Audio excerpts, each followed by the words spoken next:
Hello everybody, this is Lara with your Monday to Friday update for Bitcoin and XRP.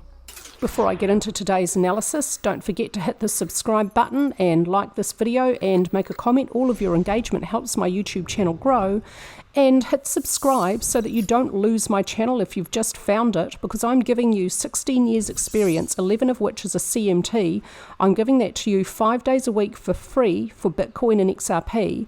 And Jack Frost is also giving you Tuesday, or it's going to actually be Wednesday to Saturday now, 4 days a week. He's going to give you Ethereum and Solana for free. And I've been training him for a couple of years and we work very closely together.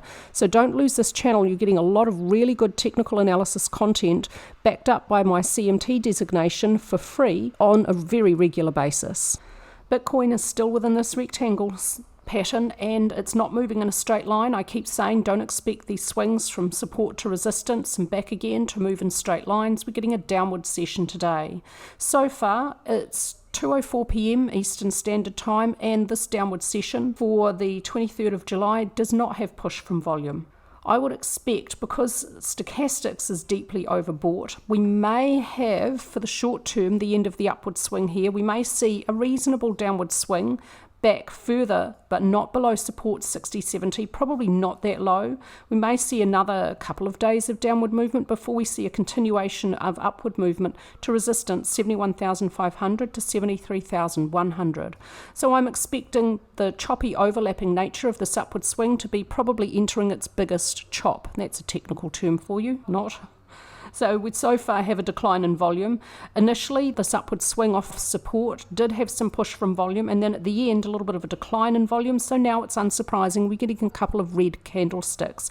That may continue for another day or so before overall this upward swing continues toward resistance. ADX is still declining. It's well below very extreme. It's still extreme because it's above both DX lines, but it's still declining. There's no clear trend. RSI reached oversold on the 24th of June, and then on the 5th of July, price closed lower, but RSI still oversold again, was higher. So there's bullish divergence here, and the 5th of July looks likely to be the end of that consolidation, the last low within it, because big consolidations within bullish runs, when RSI reaches oversold, that tends to be the end of them. Stochastics is deeply overbought. Price has fallen a bit short of resistance. We may see a little bit of downward choppy movement for price to bring stochastics out of overbought before price is ready to continue higher to reach resistance. And if price is at resistance and stochastics is overbought simultaneously, that may be when and where the upward swing ends, but price isn't quite at resistance yet. The very short-term picture for XRP expects a pullback for a second wave correction from this low here on the 5th of July to this high here on the 17th of July. There's a very nice 5-step forward pattern, 1, 2, 3, 4, 5, and now I expect that needs to be followed by a 3-step back pattern. The 5-step forward pattern lasted 12 days. I'll expect the 3-step back pattern to last about 12 days, just one short of a Fibonacci 13. It may also be 8 or 21 if it exhibits a Fibonacci duration. So in the first instance, I'll look for 8 days. If we get to 8 days and the structure of the 3-step back pattern could be complete and it's reached a reasonable depth, then that could be where it and when it ends. Otherwise, I'll look for close to a Fibonacci 13 days.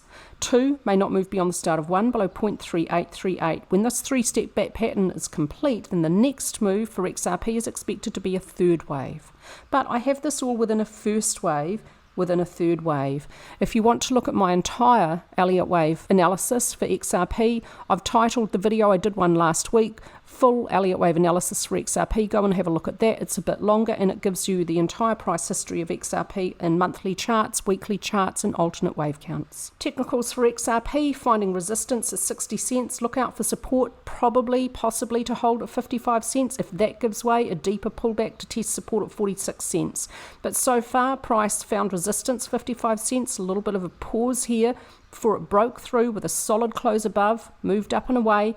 Back test of support on the 19th of July, moving weakly up and away though, so the Weakness in these 3 sessions upward movement here makes me think we're probably going to get another back test of support at 55 cents, and let's see how price behaves if it gets back down there. Volume pushed price higher up to the last high for XRP, so there's strength in upward movement. ADX is again indicating an upward trend. RSI reached overbought, so unsurprising we're getting a little bit of a pullback to relieve short-term extreme conditions. Money flow got quite close to overbought as well. As price was moving higher, volume was increasing and range was increasing. Volume and volatility favour the upside for XRP for the short term. That's bullish and supports the Elliott Wave count. That's it for me today with your quick update, and I hope you're all having a lovely day.